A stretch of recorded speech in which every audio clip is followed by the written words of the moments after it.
Would the swords from Destiny 2 work as actual swords in real life? Hey, I got my backdrop set up. I only got one mount for a lightsaber because I didn't know if it would work, but I'm gonna get another soon. And check this out. It's kind of underwhelming on camera right now, but it would be really cool if the room was dark, trust me. Onto the swords, I'll be doing something a little bit different. I've got a tablet right here that's got pictures of everything. You know, usually I have something like this off screen, but since this is my first time seeing some of these, I kind of want it to be a bit of a reaction thing. Starting out with the black Talon, I like the guard that it has. That's pretty complex. I like that the hilt isn't just like a circle design. It looks like it's an oval design, which would make edge alignment pretty intuitive. As for the blade itself, it looks like it's thicker than an average blade, but that means that it would have more structural integrity than a thin blade that had those same cutouts in them. So it looks like they took that balance into consideration. Alright, Heart Shadow kind of looks like a rapier. Let me pull up the bigger picture. Oh, that's... A complex guard on a rapier is good because that protects your hand, but this just looks like it's protecting the blade. So you've just got a bunch of weight up there doing pretty much nothing. And it's not even like weight on the blade, so that way you could cut through meteor targets or armored targets or anything. It's just superfluous weight.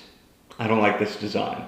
The lament I've talked about before. It's a chainsaw sword, and my stance on those are chainswords are bad swords, but can be good weapons in specific contexts, and sci-fi is full of contexts where they can be good.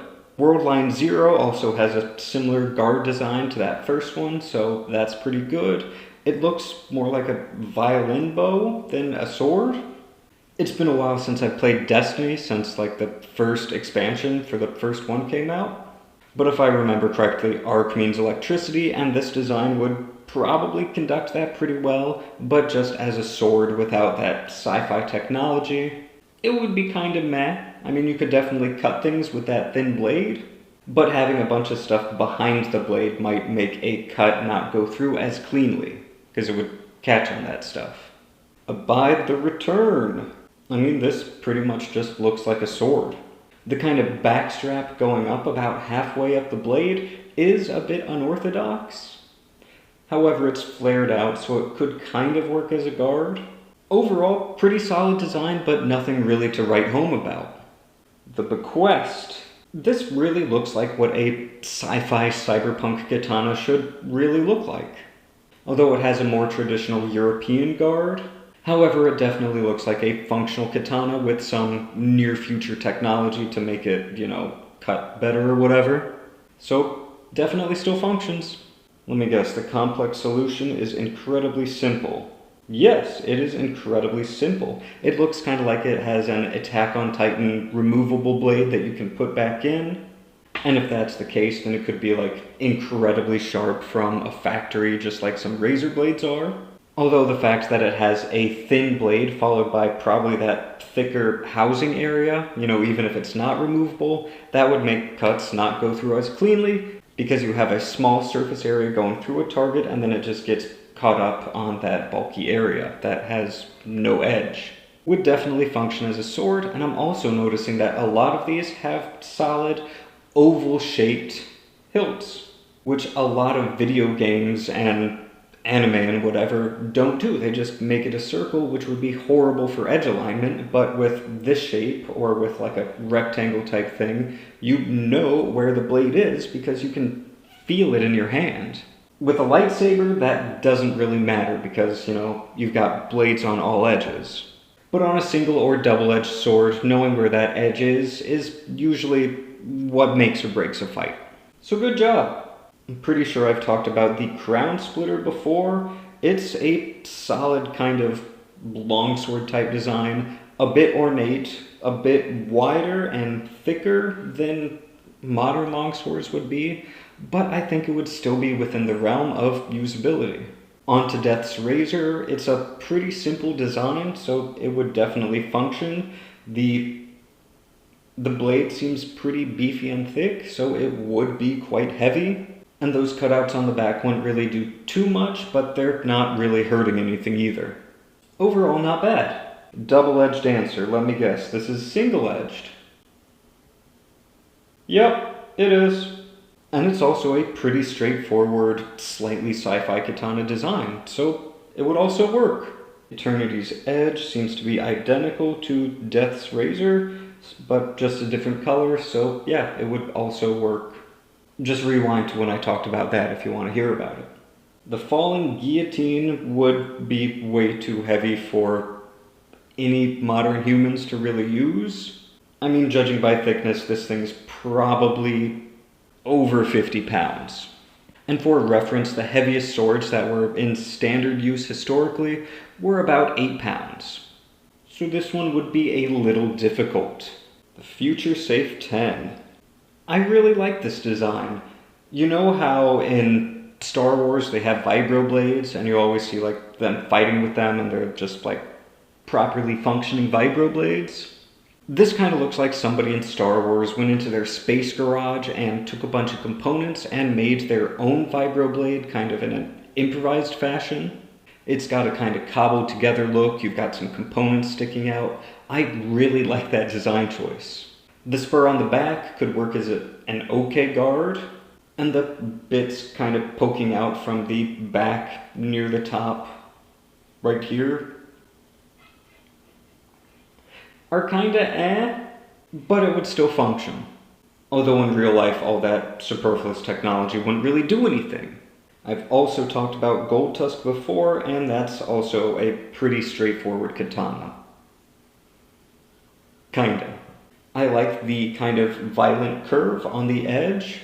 In my mind, that would be kinda useful for just flipping it around and then using that as like an improvised spike. Kinda like a Dacian falx in order to puncture something as opposed to slashing it. The hilt looks like it would probably be pretty uncomfortable because where the back is there's just a thin bar and that wouldn't be fun to hold.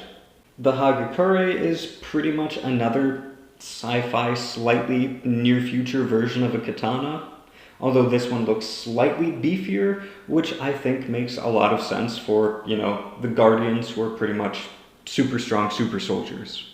Giving them a slightly beefier version of a modern sword would probably be more functional than giving them a super big anime sword.